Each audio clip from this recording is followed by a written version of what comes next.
So we finally got our first official trailer for Call of Duty Vanguard Zombies. Demons, zombies, the lords of the dark ether. Oh boy, ladies and gentlemen, you know what time it is, and I can't wait to do this. So let's do this.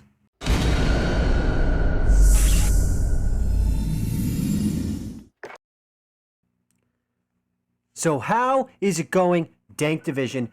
Danked in here, and we are going to be discussing the next chapter in the Dark Ether story. That, of course, being Call of Duty Vanguard Zombies, and we are going to just dive straight into this bad boy. So people are going to be already wondering, how does Vanguard Zombies progress the storyline going forward? Well, in order to go forward, it's best that we answer the questions by going back in time, because Vanguard Zombies is going to show us that entities from the Dark Ether dimension had contact with humans going back centuries. We'll get a better sense of what was happening in the Dark Ether before the events of Project Endstation pretty much changed everything. In fact, it's worth noting that the incident that tore the dimensional breach is what starts the events of Vanguard Zombies, as this dimensional breach activates long dormant artifacts that have been collected by the Nazis. This grants the main villain for this game mode, SS Commander Wolfram von List, an opportunity to single-handedly win World War II for the Third Reich.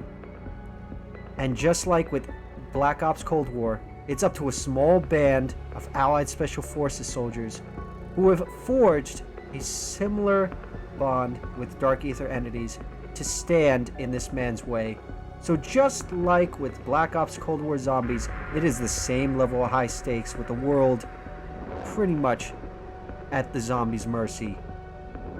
And you know exactly what that means. So it's time that we question, who is the new villain? Oberfuhrer von List, the commander of the SS Battalion Der Wahrheit.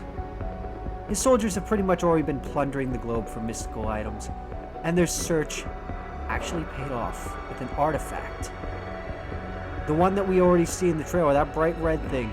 This symbiotically bonded Von List with a former lord of the Dark Ether, KORTIFEX the Deathless. So if you don't know what symbiotically bonded means, think of Venom. Literally just think Venom. So KORTIFEX shares his power to reanimate the dead. And of course, you know what that means. It means the world is in danger of being overrun by an army of Nazi zombies. So, if you think that's the only entity, then you are definitely wrong, because there are 4 other Dark Ether entities, each of which include their own power-up. First of all, we have NORTICUS the Conqueror. Once leading KORTIFEX's armies in the Dark Ether, now they're sworn enemies. If you actually happen to grab the Horn of NORTICUS, this grants you the Frost Blast upgrade that we've already seen in Cold War. Continuing down this list, you have SARAXIS the Shadow, a witty, wicked trickster who sees humans as nothing more than a plaything. If you actually manage to get your hands on the Dragon of SARAXIS, this grants you the Energy Mine upgrade. Same thing as Cold War. The next of which, we have INVIKTOR the Destroyer, the ultimate frontline fighter, at home within the thick of battle, and always, always, always out for blood. If you actually manage to get his sword, this grants you ye old Ring of Fire attack. You already know exactly how that bad boy works. We've been using that since day one. The last of the Lords of the Dark Ether, BELLEKAR the Warlock, an ancient master of Dark Ether rune magic, fascinated by humans and their warlike ways. Players will pretty much learn more about these entities and their revolt against KORTIFEX as we progress deeper into the story. Oh, by the way, if you're wondering what Bellekar's upgrade is, Bellekar's mask grants you Aether Shroud. So in addition to sharing their valuable combat abilities, these entities will actually guide players and encourage them in battle and assist them through various challenges in iconic locations. The best way to think of it is think BO2, think of Richtofen just whispering in your ear. You know what I'm referencing. So, the big question is, why the Special Forces? Well, the Vanguard Special Forces pretty much only go there because they respond to a distress call sent by Professor Croft, who happens to be a demonologist blackmailed into the service of Von List. As a matter of fact, players may have already discovered some pages from Croft's diary during Black Ops Cold War Zombies if you happen to be, looking in the right places. The soldiers find themselves trapped inside a containment spell conjured by KORTIFEX. This cuts them off from their superiors. This leaves them to fight against overwhelming undead forces, with Croft guiding them over radios as their dark ether partners speak to them telepathically. It all retains a very much World War II military feel, but a unique fantasy horror edge that we all have come to know and love. So how exactly is this going to affect the setting of Vanguard Zombies? Well, let's face it. We're back in iconic World War II. So this means pretty much going back to some classics. This includes going into the ruins of Stalingrad, traveling across the war-torn farms of Merville, the rooftops of course, Nazi-occupied Paris, and a classic zombies map that I did not expect to see in the trailer, and that is the Japanese army camp of none other than Shino Numa. Yes, that is right, ladies and gentlemen. Shino Numa is back, which means this will be the second time. Let's see if when we eventually get the next zombies after this, if they keep the pattern going of bringing back a classic map in some way, shape, or form. All of these locations, mind you, are trapped within KORTIFEX's barrier spell. They have dark and of course disturbing visual touches. These might include piles of corpses in Stalingrad, shrines and sacrifices atop Hotel Royale, and of course you're going to find skulls and ruins lying everywhere. So why don't we kind of dive into the gameplay mechanics and describe how the match is going to flow. So a typical match, you're going to start right in the dead center of Stalingrad. This is a nice small starting area where you can fight zombies. You'll be able to access several upgrade machines, view the initial 3 objective portals, and a few other surprises. The player's first big decision is on which objective portal to interact with. On day 1, there's only going to be 3 objectives available to the player: Blitz, Transmit, and Harvest. For shorter matches, players will want to pick and choose the objectives and locations they feel they have the best chance of succeeding in, or on focusing on opening up the portion of the map that contains the perks they prefer. For those of you who end up being crazy and are in the long haul, players will need to plan more thoughtfully to open up even more of the map and aim for personal records. So the big question is, what enemies are we going to be facing after we saw Cold War with half of the stuff that we've seen? How are they going to top that? Well, the first enemies are the most obvious. Basic zombies. Reanimated corpses by KORTIFEX and Von List. These zombies start off just like we always love them. Very manageable, low health, low speed, and low attack power. But as you all know, their weakness doesn't last too long. As the match goes further and further, their power increases, meaning you better be on your toes and be game on, because God help you, if you don't have guns pack-a-punched and are ready, these basic enemies will bring you to your knees.